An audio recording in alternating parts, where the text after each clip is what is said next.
Olá, meus irmãos, a paz do Senhor. Uma boa noite para todos. Eu sou vosso irmão em Cristo, Gregório Louveira, de Campo Grande, Mato Grosso do Sul, no segundo dia da campanha no Salmo 91. O Salmo 91 está escrito assim: Aquele que habita no esconderijo do Altíssimo, à sombra do Onipotente descansará. Direi do Senhor: Ele é o meu Deus, o meu refúgio, a minha fortaleza, e nele confiarei. Porque ele te livrará do laço do passarinheiro e da peste perniciosa. Ele te cobrirá com as suas penas e debaixo das suas asas te confiará. A sua verdade será o teu escudo e broquel. Não terá medo do terror de noite, nem da seta que voe de dia, nem da peste que anda na escuridão, nem da mortandade que assola ao meio-dia. 1000 cairão ao teu lado, e 10.000 à tua direita, mas não chegará a ti. Somente com teus olhos contemplarás e verás a recompensa dos ímpios. Porque tu, ó Senhor, eis o meu refúgio, no Altíssimo fizeste a tua habitação. Nenhum mal te sucederá, nem praga algum chegará à tua tenda, porque aos seus anjos dará ordem ao teu respeito, para te guardar em todo o teu caminho. Eles te sustentarão nas suas mãos, para que não tropece com o teu pé em pedra. Pisará o leão e a cobra, calcará aos pés o filho do leão e a serpente. Porquanto tão encarecidamente me amou, também eu o livrarei e pô-lo-ei em retiro alto, porque conheceu o meu nome. Ele me invocará e eu lhe responderei. Estarei com ele na angústia, dela o retirarei e o glorificarei. Fartá-lo-ei com larguras de dia e lhe mostrarei a minha salvação. Muito bem, amados. Esta campanha que estou fazendo em prol dos nossos lares, da nossa família, é uma campanha de libertação. É uma campanha de cura. Na verdade, é uma batalha espiritual. É uma guerra declarada contra o reino das trevas. Presbítero, o que é a batalha espiritual? O que a Bíblia fala sobre batalha espiritual? Muito bem, amados. A Bíblia mostra que existe uma batalha espiritual entre os servos de Deus e os servos do diabo. Todo crente está envolvido na batalha espiritual e deve resistir ao adversário. Mas não precisamos ter medo dele, porque Deus é mais forte que todos os nossos inimigos.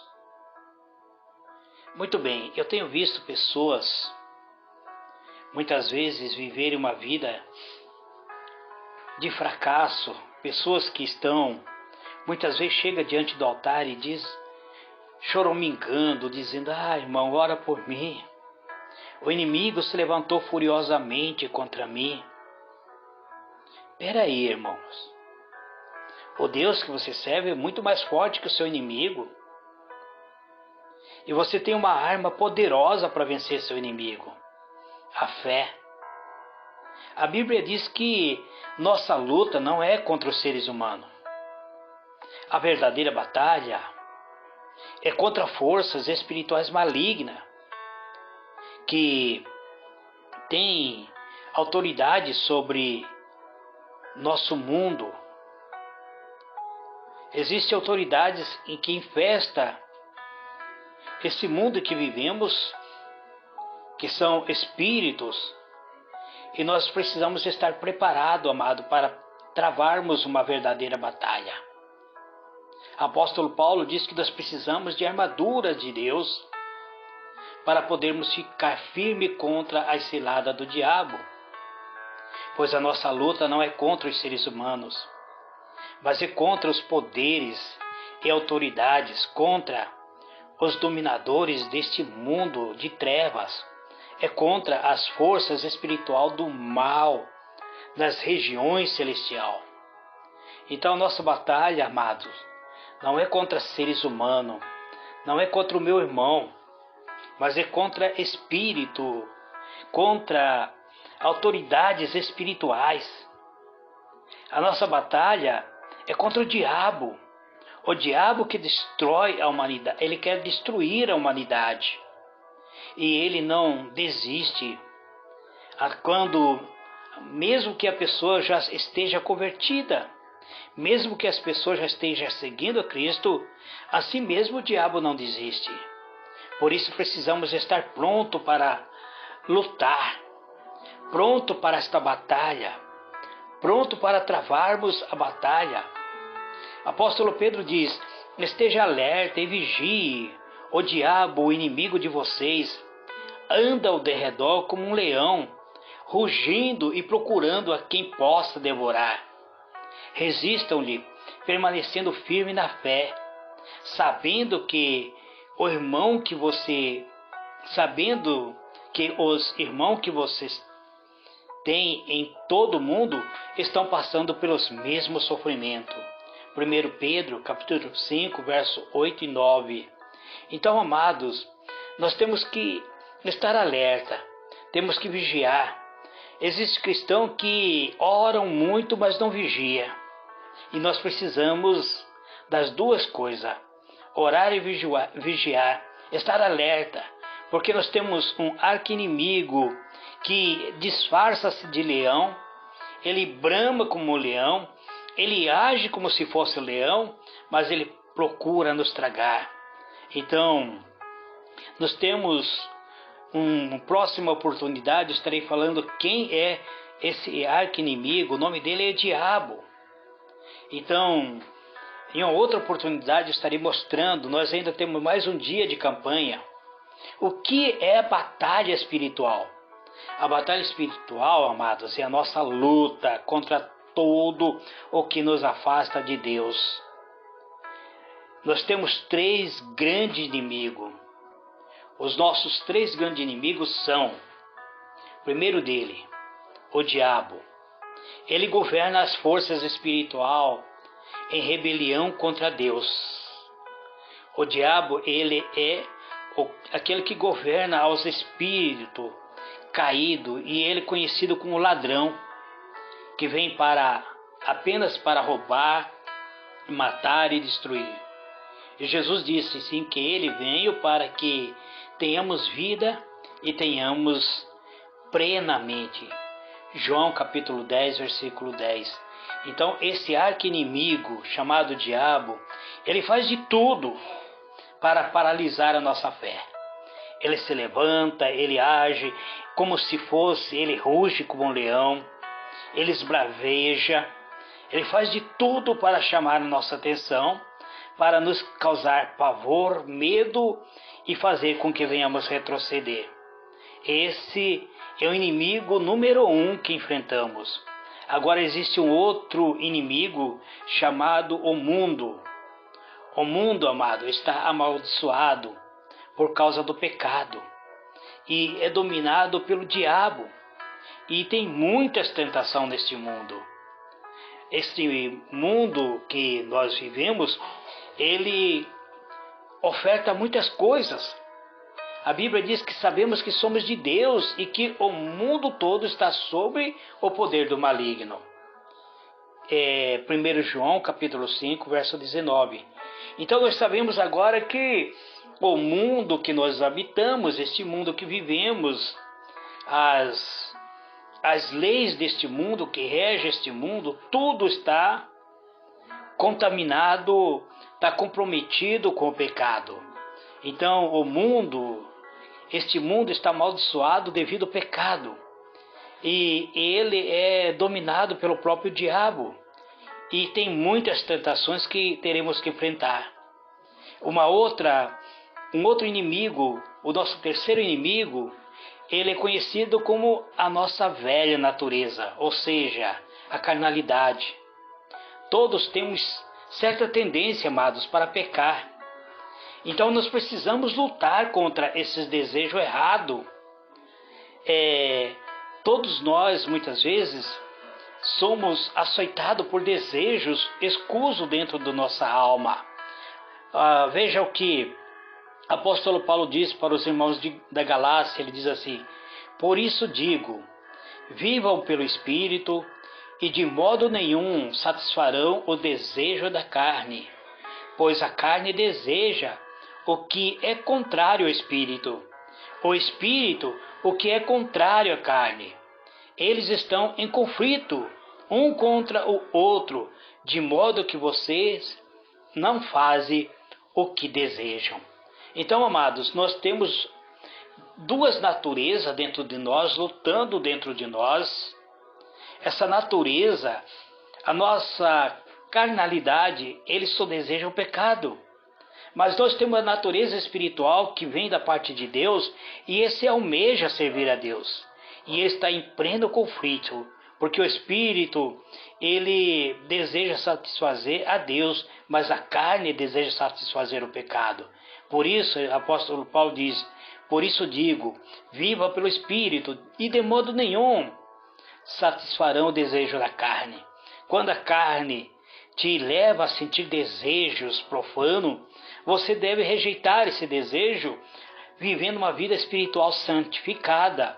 Ele diz que a carne, ele deseja o que é contrário ao Espírito, e o Espírito deseja o que é contrário à carne. E eles estão em conflito, um com o outro. Muitas vezes você sente angústia, sente até ansiedade, é porque existe um conflito em seu interior. Por isso é necessário muitas vezes fazer a cura interior. Essa passagem está em Gálatas capítulo 5, versos 16 e 17. Já estou prestes a encerrar, amados. Esses três inimigos, eles podem atuar também junto ou separado. Eles nos atacam, ele age contra nós. Não podemos culpar, amado, tudo o que ocorre em nossa vida, culpar o diabo. Mesmo quando somos influenciados ou tentados, e muitas vezes se nós pecarmos, a responsabilidade é nossa. Nós somos responsáveis pelo nosso ato. Mesmo que quando o inimigo, quando a carne ou quando o mundo nos tenta, se nós cedermos a esta tentação, então nós vamos cometer o pecado. Mas muitas vezes a pessoa culpa o diabo. Não, nós somos culpados, porque nós assumimos a responsabilidade de pecar. A responsabilidade é nossa. A Bíblia diz que devemos resistir ao diabo, rejeitando suas mentiras, declarando a verdade da Bíblia Sagrada, declarando a palavra de Deus. A Bíblia é bem clara nesse sentido, que devemos resistir. Portanto, submeta-se a Deus, diz, e resista ao diabo, e ele fugirá de vocês. Veja bem, o apóstolo Tiago deixa bem claro que devemos nos submeter a Deus e devemos resistir ao diabo. Então muitas pessoas acabam caindo no pecado e culpam o diabo. Ele diz: o diabo preparou uma cilada para mim. Não, ele não soube resistir ao diabo. Ele não quer assumir a sua responsabilidade de ter pecado, e ele joga a culpa em cima do diabo. Está certo que o diabo foi o que influenciou, foi um influenciador, ele usou o mundo, ele usou os seus desejos carnais, mas a responsabilidade é seu. Não, nós devemos não nos contaminar com o mundo, amado. Devemos escolher obedecer a Deus e não aos padrões do mundo. Devemos buscar seguir ao padrão de Deus. Não ame o mundo, diz o amado evangelista João. Ele diz assim: não ame o mundo, nem o que nele há. Se alguém ama o mundo, o amor do Pai não está nele. Pois tudo o que há no mundo, a cobiça da carne, a cobiça dos olhos e a ostentação dos bens não provém do Pai, mas do mundo. O mundo e a sua cobiça passam, mas aquele que faz a vontade de Deus permanece para sempre.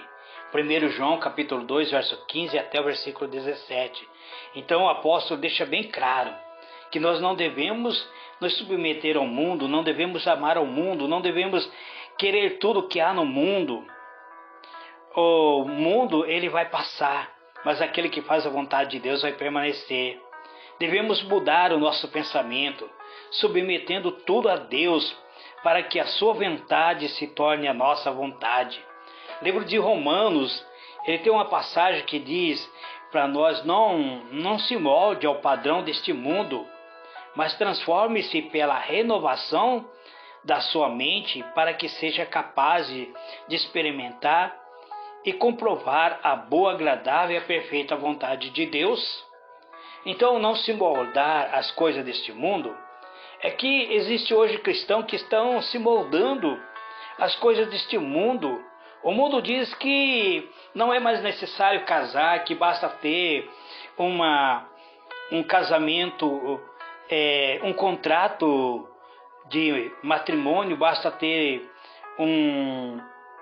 uma vida estável junto, que não é preciso mais casar. E aí o cristão vai nessa e acaba fazendo esses contratos e acaba vivendo uma vida de sofrimento. O padrão do mundo diz que hoje é normal as pessoas terem filho fora do casamento, que não é necessário mais ter uma vida a dois para ter filhos, que pode ter produção independente. E aí as pessoas vão nessa onda e acabam pecando. O padrão desse mundo diz que é normal um homem casar com homem, uma mulher casar com mulher, e aí você vai se adequando. Existe hoje carnavais, gospel, existe baile gospel, existe cerveja gospel, existe tudo isso que as pessoas estão tendo, seguindo o padrão do mundo. E a Bíblia diz que nós não devemos nos adequar ao mundo, porque nós temos que usar as armas que nós temos, amados.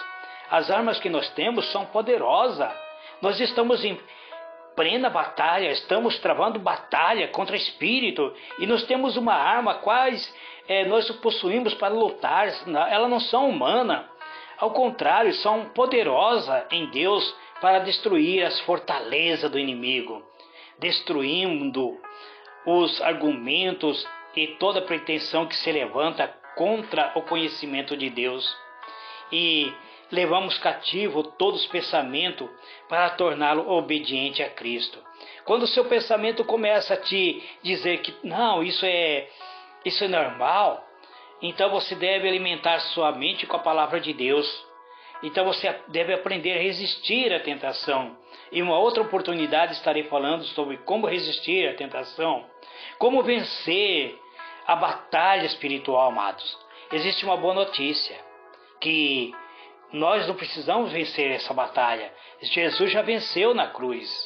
Jesus já derrotou o diabo, já derrotou o mundo, já derrotou o pecado. Jesus até derrotou a morte quando ressuscitou. Por isso, a vitória é nossa, amado. Mas, mesmo sabendo que já foi derrotado, o diabo não desiste. Ele sabe que seu tempo já está esgotado, que ele já é um derrotado. Então, ele se levanta agora contra a igreja na iminência de destruir maior quantidade das pessoas. Então, nós precisamos nos revestir de toda a armadura de Deus para estarmos preparados nessa batalha. Eu vou parar aqui, amados. Numa outra oportunidade, eu estarei falando sobre as armaduras de Deus. Como nós estamos numa campanha de oração, de batalha espiritual, então vamos fazer essa oração de batalha. Eterno e soberano Deus, Deus de poder e de glória, neste momento, Pai, neste segundo elo da campanha do Salmo 91, Eu quero usar a minha fé, Pai, para orar por este meu irmão que está enfraquecido, por esta minha irmã que está enfraquecida, que muitas vezes não tem mais força para lutar, e o inimigo muitas vezes usa a sua fraqueza para levar essas pessoas a descaminharem-se do caminho da vida. Então eu venho, Pai, levantar através da fé uma muralha espiritual em volta deste meu irmão, em volta desta minha irmã. Cerca ela, Pai, cerca ele, porque a tua palavra diz que o anjo do Senhor acampa em volta daqueles que o temem, o livra de todo mal. A tua palavra diz que o Senhor ordenará os teus anjos para que venha e nos pegue em nossas mãos e nos conduza para que não venhamos tropeçar. Tropeçar e cair é quando tropeçamos muitas vezes naquilo que o mundo está nos oferecendo, naquilo que o inimigo está nos oferecendo, ou até mesmo tropeçar nos desejos da nossa carne e cair e muitas vezes não conseguir se levantar. Existem muitas pessoas caídas na beira do caminho, Pai. Existem muitas pessoas que hoje estão alienadas de Ti. Existem muitas pessoas que foram servo fiel, pregadores da Tua palavra, que hoje estão acorrentados pelo mundo, aprisionados pelo pecado, amarrados com as cordas dos seus pecados, sendo muitas vezes feito de joguete na mão do inimigo da nossa alma, Pai. Então eu oro, meu Deus, neste momento, pedindo, Senhor, fortaleça esse meu irmão, fortaleça essa minha irmã, reveste ele, Pai, reveste ela com teu poder, com todas as armaduras espiritual, Pai, para que ela possa vencer essas lutas, esses desejos profanos que vêm muitas vezes sobre a sua mente, este mundo de carnalidade que está dentro de nosso ser, Pai, este mundo de pecado que nos rodeia e o inimigo oferecendo oferta para a nossa vida, Pai, muitas vezes pratos deliciosos de pecado sendo oferecido para o inimigo, mas a tua palavra diz que resistir ao diabo e ele fugirá de vós. E muitas vezes nós não resistimos, muitas vezes aceitamos, ó Pai, e ao aceitar esses pratos maléficos, contaminamos a nossa alma, e ao contaminar a nossa alma, Pai, levamos a nossa família ao sofrimento, os nossos entes queridos, Pai, estão sofrendo muitas vezes, subjugados, Pai, porque nós que somos aqueles que deveríamos interceder, clamar na Tua presença, trazendo libertação sobre a vida deles, estamos aprisionados também, Pai. Estamos vivendo, nos conformando com o mundo, conformando com o pecado, aceitando o pecado e convivendo dia a dia com esse pecado, Pai. Ó Deus, tenha misericórdia de nós. Hoje, Pai, é o segundo dia desta campanha do Salmo 91. Ó Deus, ó Pai, eu te agradeço e te louvo. Em o nome do Senhor Jesus, eu digo amém e amém.